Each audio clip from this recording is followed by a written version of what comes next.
انما یخشی اللہ من عباده العلماء وقال النبی صلی اللہ علیہ وسلم طلب العلم فریضۃ علی کل مسلم و مسلمہ.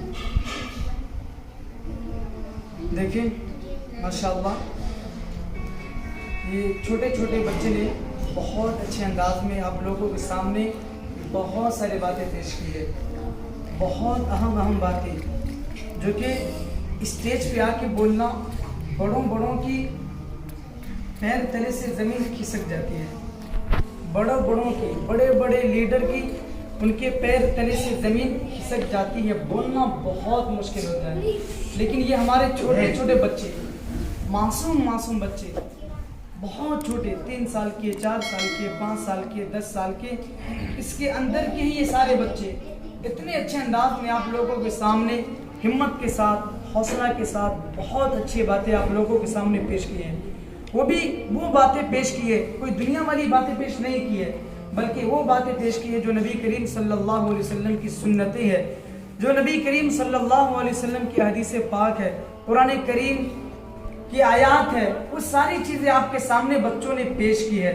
تو ماشاءاللہ بچے بھی بہت قابل تعریف ہیں، اور سب سے زیادہ قابل تعریف بچوں کو پڑھانے والے ان کے استاد ہیں کہ انہوں نے اتنی اچھی تربیت فرمائی. کیونکہ بڑوں کو سمجھانا بہت آسان ہے، بڑوں کو سمجھانا، بڑوں کے سامنے باتیں کرنا، ان کو دین سکھلانا بہت آسان ہے، لیکن چھوٹے بچوں کو دین سکھلانا، انہیں سمجھانا، انہیں پڑھانا بہت مشکل ہوتا ہے. ان کو رٹایا جاتا ہے، ان کو یاد کرایا جاتا ہے، ان پر محنت کی جاتی ہے، بہت مشکل ہوتا ہے. تو سب سے زیادہ قابل تعریف ہے ان کے استاد، جو کہ ان کی تربیت کے بدولت یہ بچے اتنے اچھے انداز میں آپ سب کے سامنے پیش کر پائے. اور اس کے بعد بچے بھی ماشاءاللہ بڑے خوشگوار ہیں، بچے بھی قابل تعریف ہیں. اور تیسرے درجے پہ جو ان کے ماں باپ ہے، بچے کے ماں باپ ہیں، جو قابل تعریف ہے کہ بچے کے ماں باپ نے انہیں بخوبی وقت کی پابندی کے ساتھ مکتب میں بھیجتے رہیں، اور وہ بھیجنے کے نتیجے میں آج جو آپ کے سامنے یہ بچے نے پیش کی وہ ساری چیز آپ بخوبی دیکھ سکتے ہیں، سن سکتے ہیں. تو ماشاءاللہ بچے بھی قابل تعریف ہے، پڑھانے والے جتنے ہیں سب قابل تعریف ہیں. بس گزارش اور درخواست آپ لوگوں سے یہ ہے کہ دیکھیے یہ بچوں کا جو یہ پروگرام کرانے کا مقصد آپ لوگوں کے سامنے بس یہی ہے کہ ہماری جو آنے والی بچے ہیں جو نہیں جڑتے ہیں، جو بچے مکتب سے نہیں جڑے ہوئے ہیں، وہ تمام بچے جڑ جائیں. مقصد صرف یہی ہوتا ہے تاکہ یہ بچے ہمارے سامنے آ کر کے کچھ باتیں کریں، تو آنے والے بچے بھی یہ کوشش کرے کہ اگر میں بھی مکتب میں جاؤں گا تو میں بھی ایسی اسٹیج پہ جا کر کے باتیں کروں گا. تو وہی کوشش ہماری یہ ہونی چاہیے کہ ہم مکتب کو ایسے وجود بخشے، پروگرام کرے، بچوں کی حوصلہ افزائی کرے، انہیں انعاموں سے نوازے. ہمارے یہاں جیسے کہ مولانا جانتے ہوں گے کہ ہم لوگ کیا کرتے ہیں جب کوئی بچہ قرآن مکمل کرتا ہے، ہمارے ادھر جب کوئی بچہ قرآن مکمل کرتا ہے میرے پاس، میں اسے قرآن بھی دیتا ہوں، اسے کپڑے بھی دیتا ہوں، اسے بیگ بھی دیتا ہوں، بہت ساری کتابیں دیتا ہوں، مصلی دیتا ہوں، ٹوپی دیتا ہوں، تسبیحات دیتا ہوں، پیسے دیتا ہوں. یعنی بہت زیادہ انہیں حوصلہ افزائی کی جاتی ہے. بہت زیادہ کیوں؟ وہ اس لیے کی جاتی ہے تاکہ یہ بچے کو جب یہ ساری چیزیں مل رہی ہے، کتاب بھی ہے، مصلی بھی ہے، بیگ بھی ہے، کپڑے بھی ہے، ٹوپی بھی ہے، پیسے بھی ہے، تو جو بچے مکتب میں نہیں پڑھتے ہیں وہ بھی پڑھنے والے بن جائیں کہ میں بھی پڑھوں گا، میرا بھی قرآن مکمل ہوگا تو مجھے بھی ایسی ہی انعام سے نوازا جائے گا.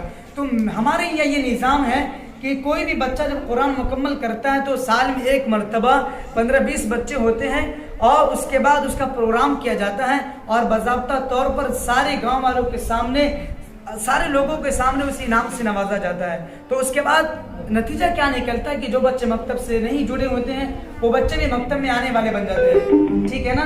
تو کوشش یہ کریں کہ یہ ہمارا سرمایہ ہے، یہ بچے جو ہے یہ ہمارا سرمایہ ہے.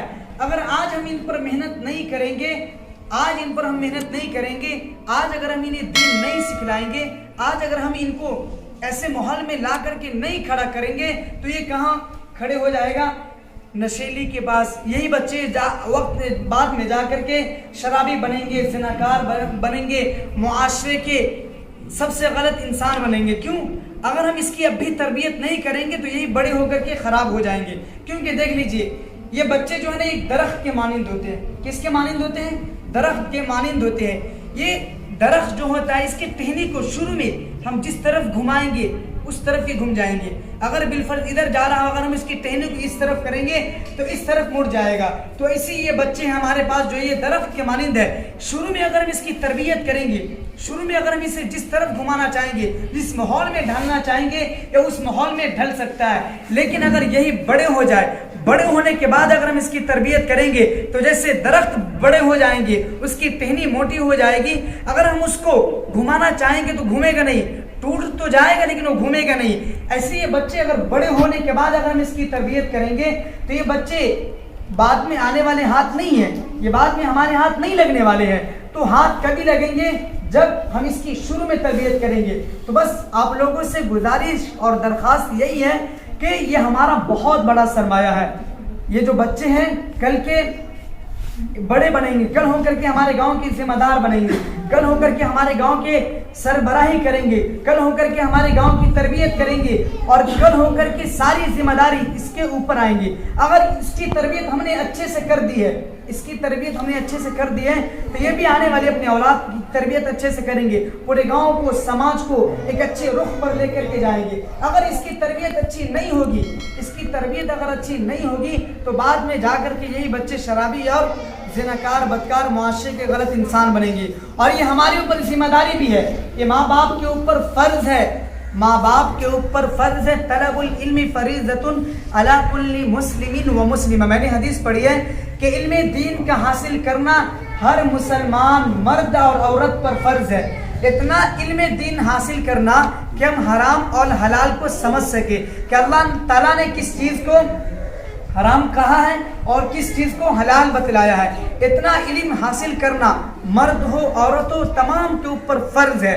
اور یہ جو بچے ہیں, یہ بچے ہیں, اگر ہم اس کی تربیت اچھے نہیں کریں گے تو کل قیامت کے دن اللہ تعالیٰ ہم سے پوچھیں گے, کل قیامت کے دن پوچھ گچھ ہوگی اس کے بارے میں کہ ہم نے تمہیں اولاد دی, ہم نے تمہیں بیٹی دی, ہم نے تمہیں بیٹے عطا کیے, تم نے اس کی اچھی تربیت کیوں نہیں کی.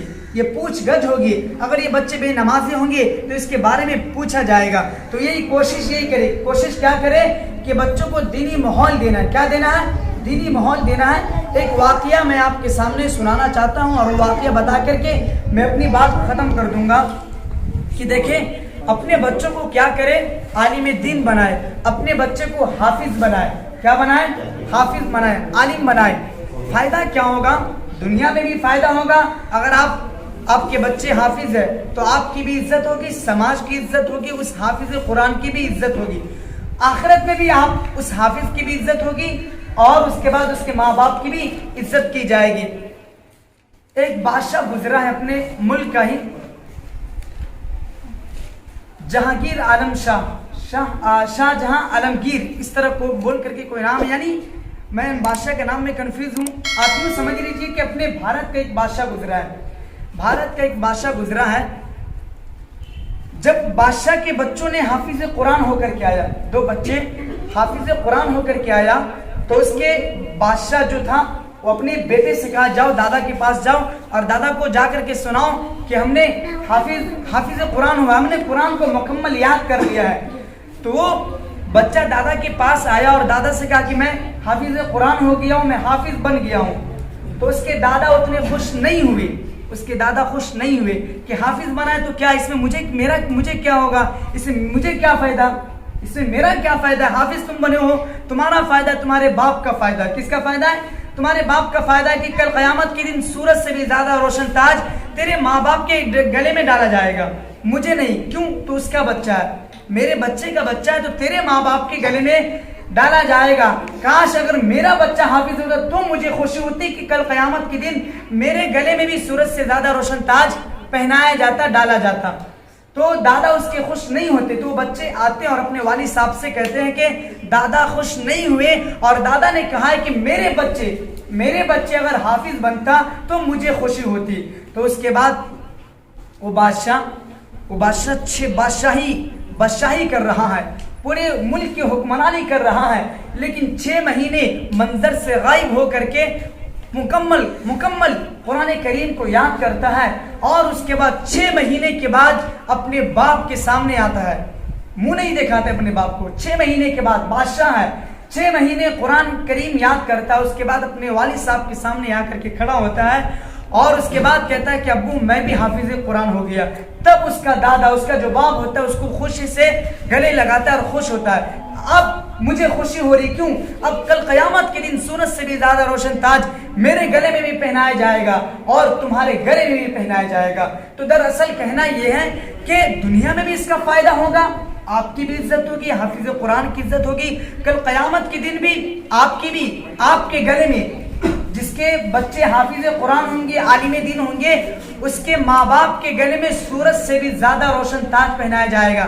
تو سوچ لیجیے کہ خود حافظ قرآن کا مقام کیا ہوگا، ان کی شان کا کیا عالم ہوگا، ٹھیک ہے نا۔ اور ایک حدیث پاک میں آتا ہے کہ کل قیامت کے دن یہ حافظ قرآن 10 ایسے لوگوں کو جنت میں لے کر کے جائیں گے کہ جس کے بارے میں جہنم میں جانے کا اعلان ہو چکا ہوگا۔ 10 ایسے شخص کی یہ حافظ قرآن شفاعت کریں گے کہ جس کے بارے میں اعلان یہ ہو چکا ہوگا کہ یہ جہنم میں جائیں گے، فرشتوں کے ذریعے سے اعلان کرا دیا جائے گا کہ اس کو جہنم میں لے کر کے چلے جاؤ، لیکن یہ حافظ قرآن کھڑا ہوگا اور رب کے بارگاہ میں سفارش کرے گا کہ اللہ اس قرآن کی برکت سے میرے جو خاندان والے جہنم میں جا رہے ہیں اس کو جنت میں لا کر کے کھڑا کر دے، جنت میں ڈال دے۔ تو اس حافظ قرآن کی برکت سے اللہ تعالیٰ جس کو جہنم میں جانے کی بشارت مل چکی ہے، خوشخبری مل چکی ہے اور فرشتے کو کہہ چکا ہے کہ اس کو جہنم میں لے کر کے جاؤ، دھکیل دو، اس حافظ قرآن کی کہنے کی وجہ سے اللہ تعالیٰ اس کو جہنم سے بچا کر کے جنت میں داخل فرمائیں گے۔